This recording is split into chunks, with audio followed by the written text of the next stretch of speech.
des jeux, nous étions embarrassés pour savoir quelle était la requête de la dynamique de l'opposition.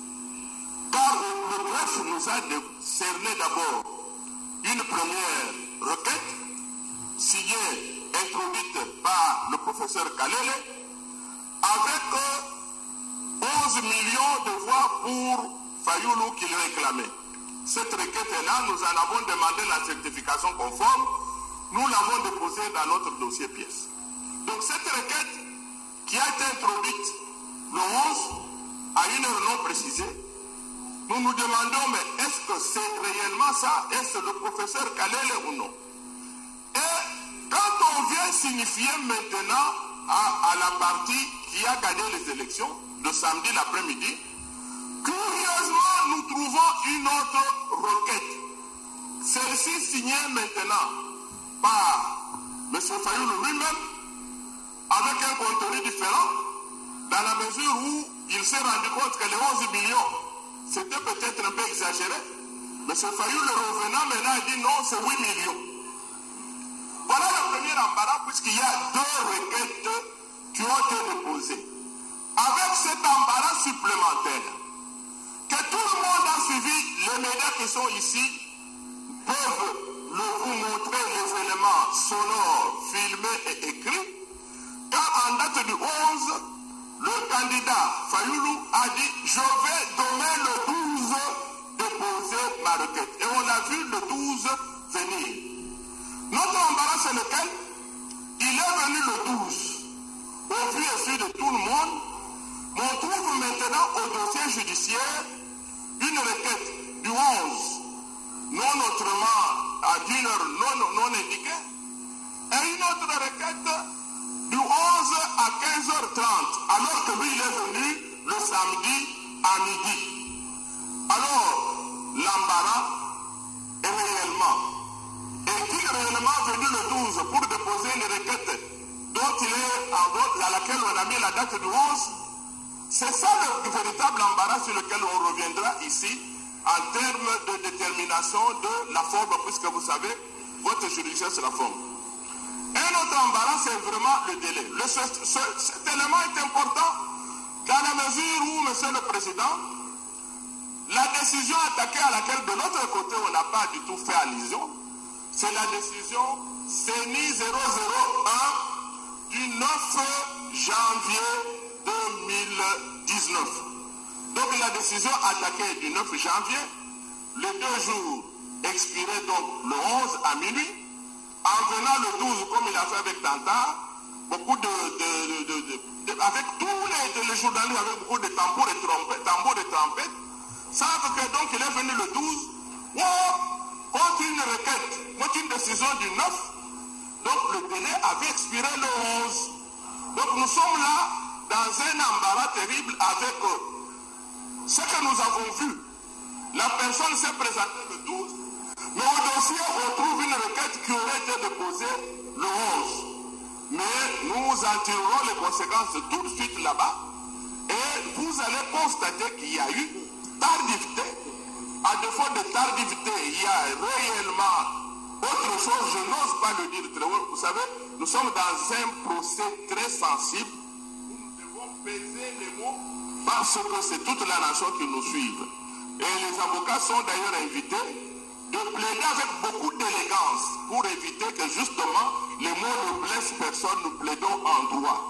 Et c'est pour ça que je me contente à ce niveau de dire que nous allons tirer les conséquences de droit selon ce que nous venons d'exposer tout à l'heure. Et c'est la raison pour laquelle tout à l'heure, nous avons donc le confrère Kidibi qui intervient sur le problème de fond, qui sera appuyé par 3 avocats qui vont pouvoir développer une branche de ces moyens. Et en plus de cela, nous aurons après ça les avocats qui vont plaider sur le problème de fond avec les confrères Moukeni.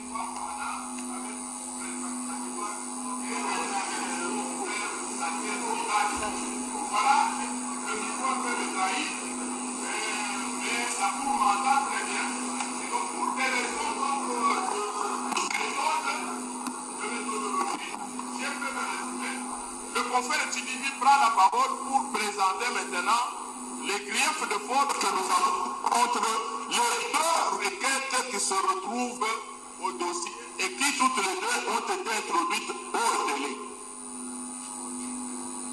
Merci beaucoup, monsieur le bâtonnier.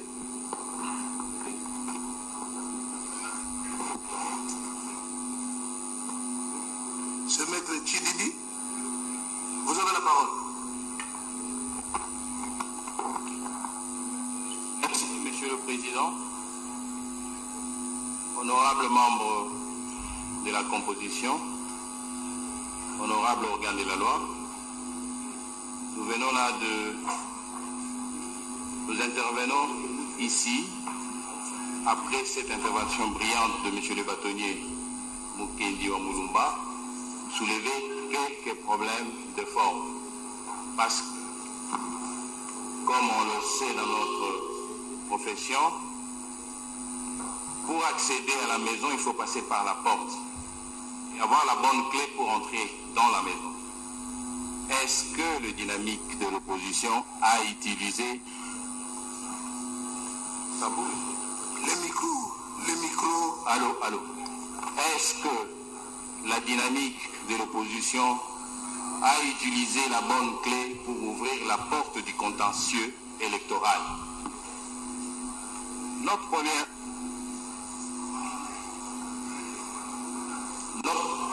question sur la faute.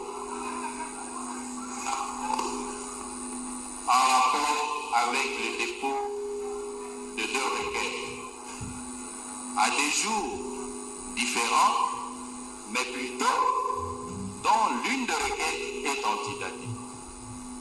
Nous parlons de l'antidate parce qu'effectivement, comme l'a bien relevé monsieur le bâtonnier, il est une autorité publique que le ordre, en tant que le professeur Khalil Kapita était de la Cour constitutionnelle déposant sa requête,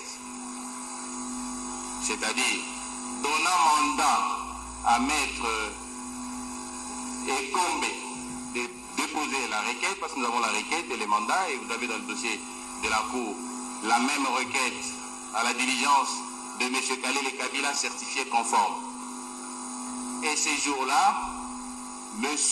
Martin Fayoulou s'est trouvé devant la permanence du MLC en train de faire un meeting. Au cours de ce meeting, il invitait ses combattants et sympathisants de descendre avec lui le samedi 11 déposer le samedi 12 déposer sa requête. Et les images de télévision du monde entier ont vu M. Fayoulou entrer au greffe de la haute cour pour déposer effectivement sa requête. Cela est authentifié et certifié parce qu'à la même date, comme le veut la loi, notamment l'article 74 terre, il a déposé les pièces et les pièces ont été authentifiées à ce jour, le 12. Qui est donc curieux, plutôt que d'ouvrir un autre dossier sous un autre numéro, on prend à la date du 12, on antidate qu'on a reçu la requête le 11, ce qui crée une imbroglio indescriptible. Comment? Parce qu'on trouve dans le même dossier deux requêtes. Et on préfère notifier la requête déposée les 12 pour indiquer que sous le RC 001/PR, c'était la requête déposée à la diligence de M. Martin Fayoulou, m'a dit que non. Parce que à cette date, le 11, la Cour, plutôt, au greffe de la Cour, on avait ouvert déjà un dossier RCE 002 et 001. D'où vient alors, qui est, parce que la loi, s'il faut la lire, dit ceci. La requête, c'est l'article 74, terre, alinéa 1, 2, 3. Alinéa 3, il dit, il s'agit de la requête, elle est inscrite par le soin du greffier dans un rôle. L'inscription au rôle s'est faite dans l'ordre de date de dépôt, suivant une numérotation continue. Ce qui veut dire, même si le même jour, on a déposé deux requêtes, ça devrait avoir des numéros différents. On ne pouvait pas passer ce que la loi veut. On ne peut pas retrouver dans un même dossier, deux requêtes différentes mais avec un même numéro. Non.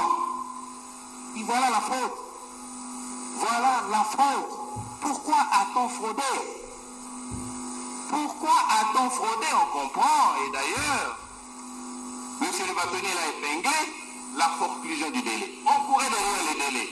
Au lieu de venir déposer librement et paisiblement sa requête dans le délai, on a préféré faire un meeting. Et quand on se souvient qu'il y avait un délai, et on est hors délai, on fait enregistrer une requête à la date qui n'est pas celle du dépôt. Bon, devant cette situation, que devions-nous faire? Vous êtes de la Cour, l'UDPS a été notifié pour ça, mais quelle est la requête sur laquelle l'UDPS doit réagir? Parce qu'il y en a deux dans un même dossier, n'ayant pas le même contenu. C'est toute la difficulté. Pour l'UDPS, nous estimons qu'il y a une requête qui doit être rejetée. Nous estimons qu'il y a une requête qui ne doit pas se trouver dans ce dossier. Peut-être que la Cour pourra ordonner, c'est un tenant qu'elle soit enrôlée sous un autre numéro, mais pas de requête dans un même dossier, RCE 001. Donc nous disons qu'il y a lieu de rejeter la requête déposée les 12, qui est celle à l'initiative de M. Fayoulou Madidi. Parce que cette requête n'a pas été enrôlée. Ça viole les dispositions de l'article 74 terre, alinéa 3. Mais si par impossible, pour aller vite, la Cour de sciences estime que, bon, la requête de M. Fayoulou, les deux requêtes de M. Fayoulou peuvent rester dans un même numéro. Nous disons, à titre de forme, qu'il y a irrécevabilité. Dans les deux cas, il y a irrécevabilité tirée du défaut de qualité dans le chef de M. Martin Fayoulou Madidi, qui a donné mandat à l'avocat signataire de la requête introductive de la présente instance, au nom de la dynamique. En quoi consiste le défaut de qualité? Ces moyens à 3 branches. La première branche du défaut de qualité est tirée de l'absence de reconnaissance de pouvoir d'agir en justice au coordonnateur